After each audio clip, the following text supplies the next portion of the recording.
Hello and welcome to my channel Account Tricks. Today we are going to see company account issue of shares practice problem question number 3.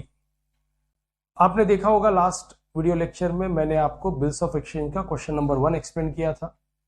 दो नए concept मैंने आपको बताए थे, एक looking at a ledger how to pass journal entry और दूसरा how a particular transaction affect the assets और लाइबिलिटी इनकम और एक्सपेंडिचर. उसी तरह आज हम उसी दो कंसेप्ट को यूज करके ये देखेंगे कि किस तरह इश्यू ऑफ शेयर्स का भी आप जर्नल एंट्री पास कर सकते हो. सो दो students who are watching this video, उनको मैं रिक्वेस्ट करूंगा इसी वीडियो के डिस्क्रिप्शन में आपको लिंक मिलेगा जिसमें मैंने वो दोनों कंसेप्ट बहुत सारे एग्जाम्पल देके एक्सप्लेन किया. अगर वो दोनों कंसेप्ट समझ लोगे तो ही आपको ये वीडियो अच्छी तरह समझ में आएगा. तो देखिए आपके स्क्रीन पे क्वेश्चन नंबर 3 डिस्प्ले किया है. Rohini company limited issue 25,000 equity share of ₹100 each. Application money ₹20, allotment money ₹30, first call ₹20 and final second and final call ₹30. Okay, लेकिन ओनली 22,000 एप्लीकेशन रिसीव्ड. पहले ये कंसेप्ट थोड़ा शॉर्टकट में समझ लेते हैं. देखो, कंपनी को जब फंड्स की रिक्वायरमेंट होती है तो कंपनी शेयर्स इशू करती है. इस कंपनी को 25,000 शेयर्स इशू किए हैं, एक शेयर ₹100 का. इसका मतलब इस कंपनी को 25 लाख रुपीस की रिक्वायरमेंट है और इसलिए इन्होंने 25,000 ₹100 वाले शेयर इशू किए और लोगों से डिमांड किया है कि आपको ये ₹100 आप 4 इंस्टॉलमेंट में पे कर सकते हो. एप्लीकेशन में आपको ₹20 पे करना है. फर्स्ट कॉल में आप ₹30 अलॉटमेंट में आप ₹30 दोगे, फर्स्ट कॉल में ₹20 और फाइनल कॉल में सेकेंड और फाइनल कॉल में आप ₹30 दोगे. बट इस कंपनी में सिर्फ 22,000 लोगों ने ही अपना इंटरेस्ट दिखाया. मतलब सिर्फ 22,000 ही लोग इस कंपनी का शेयर लेना चाहते हैं. इसका मतलब कंपनी के पास टोटल फंड कितना फंड जमा होगा? 22,000 इंटू 100, 22 लाख रुपीज. सो बहुत सारे स्टूडेंट को ये कंफ्यूजन होता है कि ये जो application money, allotment money, first call और सेकेंड कॉल का जो अमाउंट दिया है, इससे हमें 25,000 को मल्टीप्लाई करना है कि 22,000 को मल्टीप्लाई करना है. So let me clear that point first.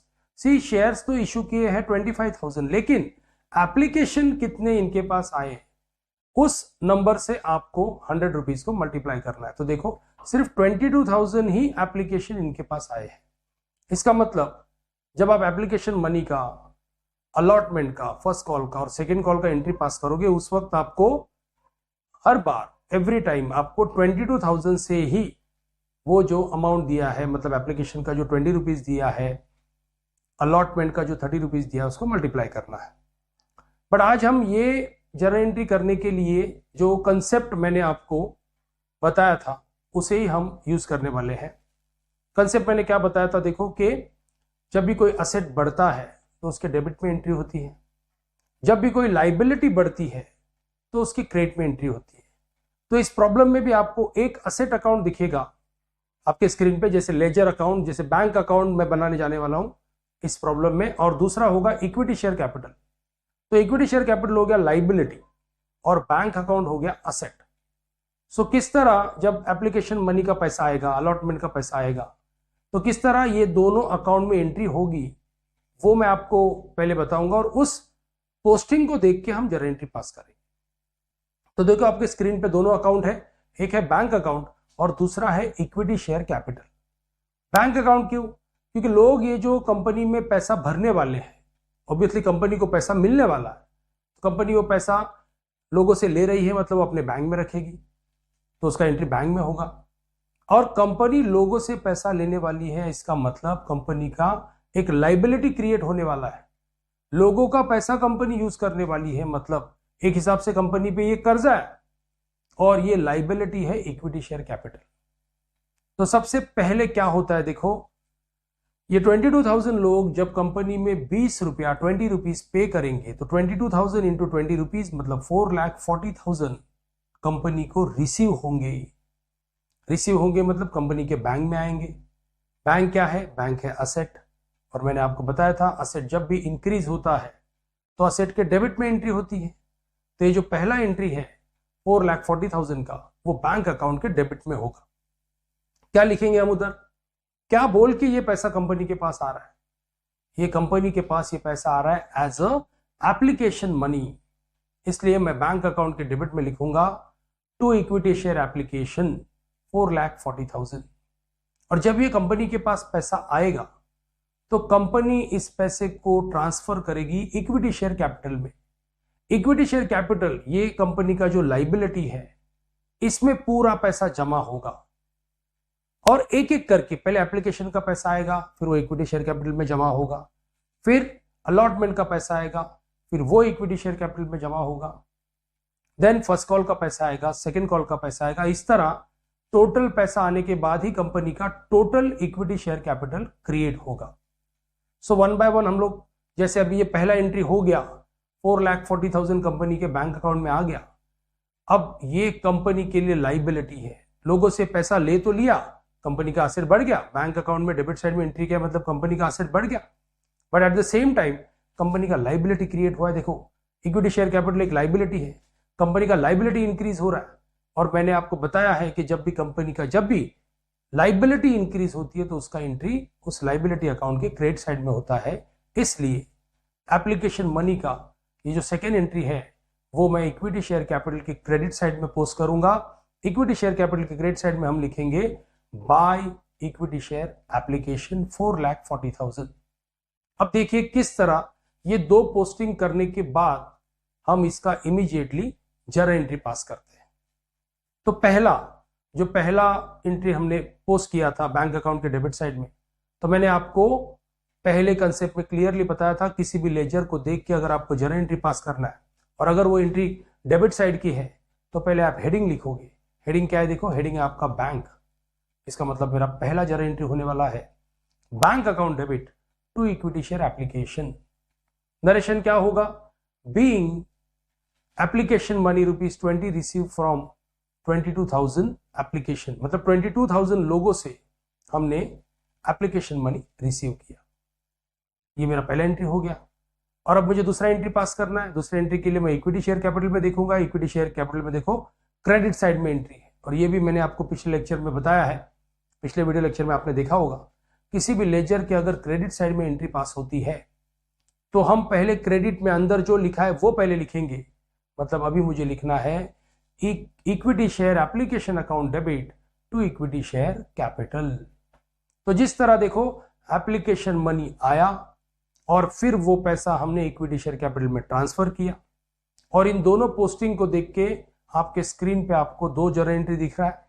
दोनों जर्नल एंट्री हमने पास कर दिया, दोनों जर्नल एंट्री का नरेशन भी उधर आपको दिख रहा है। देखो अब इसी तरह कंपनी के पास अभी क्या आने वाला है, सेकेंड इंस्टॉलमेंट, और वो है इक्विटी शेयर अलॉटमेंट। ये थोड़ा सा आपको याद रखना है। देखो एप्लीकेशन के वक्त क्या होता है, पहले कंपनी लोगों से पैसा रिसीव करती है और बाद में वो पैसा इक्विटी शेयर कैपिटल में ट्रांसफर किया जाता है। लेकिन आगे का ये जो तीनों भी पेमेंट है, allotment money, first call money और second and final call money, इसमें पहले पैसा रिसीव नहीं होता। पहले क्या होता है, पहले कंपनी अपना लाइबिलिटी क्रिएट करती है। तो अभी अलॉटमेंट मनी का एंट्री करते समय हम पहले इक्विटी शेयर कैपिटल के क्रेडिट में हमें पहले एंट्री पोस्ट करना पड़ेगा, जैसे by equity share allotment account, और इस बार 22,000 लोग 30 रुपीज पे करने वाले हैं। सो 22,000 इंटू 30 मतलब कंपनी के पास 6,60,000 हमें इक्विटी शेयर कैपिटल के क्रेडिट में लिखना होगा। ओके, और ये इसका नरेशन आप क्या लिखोगे, देखो जब हम जरा एंट्री पास करेंगे तब इसका नरेशन लिख लेंगे, लेकिन देखो पहले ये एंट्री पास होगा और इसके बाद फिर बैंक अकाउंट के डेबिट में एंट्री होगा टू इक्विटी शेयर अलॉटमेंट 6,60,000। अब ये दोनों पोस्टिंग को देख के चलो वापस जरा एंट्री पास करते हैं। जरा एंट्री पास करते समय पहले अभी आपको देखो, इससे पहले जरा एंट्री पास करते समय हमने पहले बैंक का एंट्री पास किया और बाद में हमने इक्विटी शेयर कैपिटल को देख के एंट्री पास किया। लेकिन अलॉटमेंट के वक्त पहले हम इक्विटी शेयर कैपिटल को देख के वो उस लेजर को देखेंगे, उसका एंट्री पास करेंगे, और उसके बाद हम बैंक के लेजर को देख के उसका एंट्री पास करेंगे। सो मेरा थर्ड जरा एंट्री होने वाला है looking at equity share capital credit side. I will write first, credit side का एंट्री देखो तो I will write first equity share allotment account debit, then heading to equity share capital, और फिर उसके बाद बैंक अकाउंट को देख के मैं फोर्थ एंट्री पास करूंगा। बैंक अकाउंट के देखो डेबिट साइड में पोस्टिंग हुआ है, और डेबिट साइड में पोस्टिंग होता है तो आपको पता है पहले हम हेडिंग लिखेंगे bank account debit to equity share allotment account. इस तरह देखो हमारा 4 जर्नल एंट्री पास हो गया। इस बार अमाउंट है 6,60,000। अब इसी तरह कंपनी क्या करने वाली है, कंपनी नेक्स्ट इंस्टॉलमेंट के लिए जो भी कंपनी में कंपनी का शेयर जिसने एप्लीकेशन लिया है उनको कंपनी कहेगी अभी आपको फर्स्ट कॉल का पैसा भरना है। फर्स्ट कॉल का कितना पैसा है, एप्लीकेशन का 20 रुपीज था, अलॉटमेंट का 30, फर्स्ट कॉल का वापस 20 रुपीज है। सो अगेन 22,000 लोगों को 20 रुपीज पे करना है। अगेन हम वही करेंगे, पहले इक्विटी शेयर कैपिटल के क्रेडिट साइड में इसका पोस्टिंग होगा। सो क्रेडिट साइड का पोस्टिंग है तो पहले मैं लिखूंगा equity share first call account debit, then heading equity share capital, और उसके बाद लोग पैसा भरेंगे। सो बैंक अकाउंट में इसका पोस्टिंग होगा और बैंक के डेबिट में होगा, तो मेरा 6th जर्नल एंट्री पास होने वाला है, that is bank account debit to equity share first call. इस तरह देखो 6 जर्नल एंट्री पास हो गया, मतलब कंपनी के पास 3 इंस्टॉलमेंट आ गया। नाउ 7th जर्नल एंट्री पास करेंगे again for second and final call. So again equity share capital के क्रेडिट साइड में ये एंट्री पास होगा by equity share second and final call account, और अमाउंट होगा 22,000 इंटू 30, 6,60,000। तो जर्नल एंट्री क्या पास होगा, equity share second and final call account debit to equity share capital, और फिर इस क्वेश्चन का लास्ट जर्नल एंट्री पास होगा और जो होगा बैंक अकाउंट के डेबिट साइड में। तो पोस्टिंग होने के बाद देखो एंट्री क्या होने वाला है, bank account debit to equity share second and final call account. जब भी आप बैंक अकाउंट वाली एंट्री पास करोगे ऑलवेज आपको लिखना है that money received. For example जब एप्लीकेशन का एंट्री करते हो तो नरेशन क्या होगा आपका, बीइंग एप्लीकेशन मनी रिसीव्ड। जब आप अलॉटमेंट का लिखोगे एंट्री तो क्या नरेशन होगा, being allotment money received. First call का being first call money received, और फाइनल कॉल का being second and final call received. और इक्विटी शेयर कैपिटल के क्रेडिट साइड में आपने जो 4 पोस्टिंग की है उसका नरेशन क्या होगा, पहला नरेशन जो एप्लीकेशन मनी का वो ये होगा being application money transfer to equity share capital. लेकिन उसके बाद के जितने भी नरेशन है वो नरेशन क्या होने वाले, देखो अलॉटमेंट का नरेशन क्या होगा, being allotment money due to 22,000 shares. वही फर्स्ट कॉल के वक्त क्या होगा, being first call money due, और वही सेकेंड कॉल के वक्त क्या होगा, being second call money due. तो ये कंसेप्ट आपको कितना इजी लगेगा देखो, अगर आपको ये 2 लेजर के डेबिट में और क्रेडिट में क्यों एंट्री होता है ये पता चलेगा, और लेजर को देख के कैसे जर्नल एंट्री पास करते हैं, अगर ये कंसेप्ट आपको समझ में आ गया तो जैसे बिल्स ऑफ एक्सचेंज का उस दिन हमने क्वेश्चन नंबर 1 मैंने आपको एक्सप्लेन किया, उसी तरह ये भी वीडियो आपको, अगर आप इस वीडियो को उस वीडियो के साथ कनेक्ट करोगे तो ऑब्वियसली आपको ये रियलाइज होगा कि ये दोनों कंसेप्ट ऑलमोस्ट बहुत इजी है, और वही 2 कंसेप्ट को यूज करके आपको बिल्स ऑफ एक्सचेंज और इश्यू ऑफ शेयर्स के जितने भी प्रॉब्लम है वो आप इजीली सॉल्व कर पाओगे। सो फ्रेंड्स, जस्ट वीडियो अगर आपको पसंद आता है इसे लाइक कीजिए, शेयर कीजिए। मैं मैक्सिमम कोशिश करूंगा कि ज़्यादा से ज़्यादा वीडियो आपके लिए लाऊं। Okay, thank you and all the best.